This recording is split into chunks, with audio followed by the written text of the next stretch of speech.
কসবার আইন কলেজের ভেতর ছাত্রের উপর শারীরিক নির্যাতনের ঘটনার রেশ এখনো কাটেনি। এই পরিস্থিতিতে শহরের নামী একটি ম্যানেজমেন্ট ইনস্টিটিউটে বহিরাগত এক ছাত্রের উপর শারীরিক নির্যাতনের অভিযোগ উঠেছে। ঘটনাটি ঘটেছে ওই ম্যানেজমেন্ট ইনস্টিটিউটে ছাত্রদের হস্টেলে। ঘটনায় কলেজের দ্বিতীয় বর্ষের এক ছাত্রকে গ্রেপ্তার করেছে পুলিশ। ঘটনার পরই স্থানীয় হরিদেবপুর থানায় শারীরিক নির্যাতনের অভিযোগ দায়ের করেন নির্যাতিতা। এরপরই তদন্তে নামে পুলিশ। পুলিশ সূত্রে খবর, ওই তরুণী অন্য একটি কলেজের ছাত্রী। তাকে ও নামী ম্যানেজমেন্ট ইনস্টিটিউটের কাউন্সেলিংয়ের সুযোগ করে দেওয়ার নাম করে ম্যানেজমেন্ট ইনস্টিটিউটে ডেকে পাঠায় অভিযুক্ত ছাত্রীটি তার অভিযোগে জানিয়েছেন, ঘটনার দিন ওই ম্যানেজমেন্ট ইনস্টিটিউটে যাওয়ার পর ভিজিটার্স লগবুকে তাকে নাম ঠিকানা লিখতে বাধা দেয় ওই ছাত্র।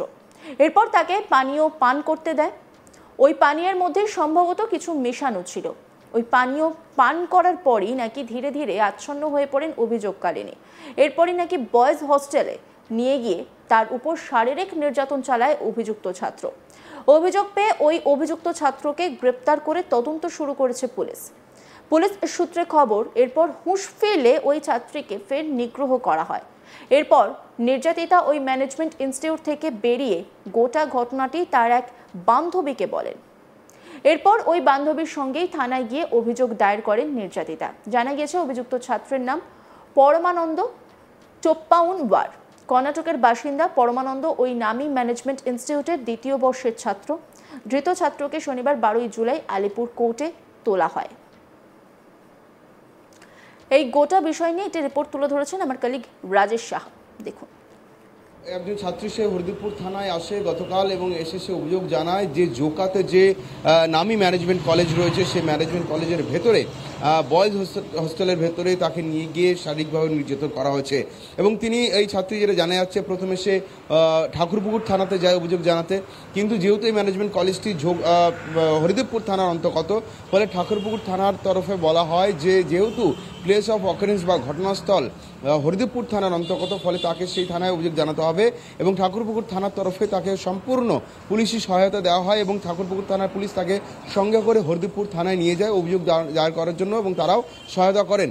এবং এরপরে কিন্তু হরিদেবপুর থানায় এসে ওই ছাত্র অভিযোগ জানায় যে সেদিন অর্থাৎ গতকাল যে management college Joker management college, সেই কলেজের ভেতরে একটি যে বয়েজ হস্টেল রয়েছে সেই হস্টেলের ভেতরে তাকে নিয়ে যাওয়া হয় এবং সেইখানে নিয়ে গিয়ে তার উপর শারীরিক নির্যাতন করা হয়েছে।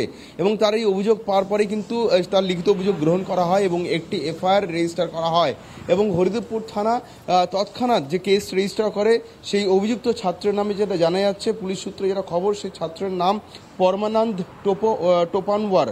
তিনি কর্ণাটকের ছাত্র। তার বিরুদ্ধে ভারতীয় ন্যায় সংহিতা বা বিএনএসের 123 এবং 64 দুটি ধারায় একটি কেস রেজিস্টার করে হরিদেবপুর থানার পুলিশ। এবং এরপরেই কিন্তু পুলিশের তরফে ঘটনাস্থলে যাওয়া হয়, অর্থাৎ যে জোকার সেই ম্যানেজমেন্ট কলেজের ভেতরে বয়েজ হোস্টেল যেখানে তার সঙ্গে নির্যাতনের ঘটনা ঘটেছে বলে ওই ছাত্র অভিযোগ করেন, সেই রুমে যান পুলিশ কর্তারা এবং সেখানে গিয়ে কিন্তু তথ্য প্রমাণ সংগ্রহের কাজ চলে। এবং যখন তার অভিযোগের প্রাথমিক তথ্য প্রমাণ যখন পুলিশের হাতে উঠে আসে, তৎক্ষণাৎ গ্রেপ্তার করা হয় ওই পড়ুয়াকে। তিনি কিন্তু যেটা জানা যাচ্ছে যে ওই ম্যানেজমেন্ট কলেজের অর্থাৎ জোকার ম্যানেজমেন্ট কলেজের দ্বিতীয় বর্ষের ছাত্র, তার নাম পরমানন্দ টোপান এবং তিনি কর্ণাটকের বাসিন্দা বলে পুলিশ সূত্রে জানা যাচ্ছে। এবং যেহেতু সেকেন্ড ইয়ারের স্টুডেন্ট, সে ওই বয়েজ হোস্টেলেই ছিল, তাকে সেখান থেকে গ্রেপ্তার করে হরিদেবপুর থানার পুলিশ। তাকে গ্রেপ্তার করে নিয়ে আসা হয়েছে এবং আজকে কিন্তু এই ধৃতকে আলিপুর আদালতে পেশ করা হবে। পুলিশ সূত্রে কিছুক্ষণ আগে খবরটা সামনে এসেছে এবং আজকেই অভিযুক্তকে আদালতে তোলা হবে। তারপর কিন্তু একের পর এক এই ঘটনার সমস্ত তথ্য সামনে আসবে।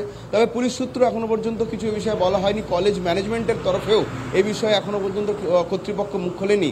ফলে আমাদেরকে পুলিশ সূত্র থেকে আমরা যেটুকু জানতে পারছি যে গতকালকে এই ছাত্রীর অভিযোগের ভিত্তিতে যে এফআইআর রেজিস্টার করা হয়, সেই এফআইআরেই কিন্তু গ্রেপ্তার করা হয়েছে সেকেন্ড ইয়ারের এই ম্যানেজমেন্টের স্টুডেন্টকে এবং তার বিরুদ্ধেই মূলত অভিযোগ এবং তার একার বিরুদ্ধে অভিযোগ ছিল প্রাথমিকভাবে এবং তাকেই গ্রেপ্তার করা হয়েছে। আজকে তাকে আলিপুর আদালতে পেশ করা হবে। তো এখনো পর্যন্ত কিন্তু কলেজ কর্তৃপক্ষের তরফে এই বিষয়ে কিছু জানানো হয়নি। শুধুমাত্র পুলিশ সূত্রে এই গ্রেপ্তারির কথা এবং অভিযোগের কথা স্বীকার করা হয়েছে।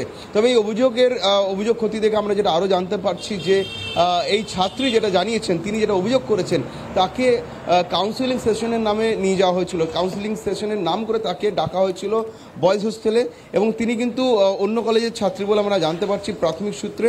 যদি এই বিষয়ে এখনও পর্যন্ত পুলিশ সূত্রে বিশদ বিবরণ আসেনি, তবে আমরা বিভিন্ন সূত্রে কথা বলে যেটা জানতে পারছি ওই ছাত্রীকে ওই বয়েজ হোস্টেলে ডাকা হয়েছিল একটি কাউন্সিলিংয়ের সেশনের নাম করে ডাকা হয়েছিল, এবং তিনি কাউন্সিলিংয়ের জন্যই কিন্তু ওই হোস্টেলে গিয়েছিলেন।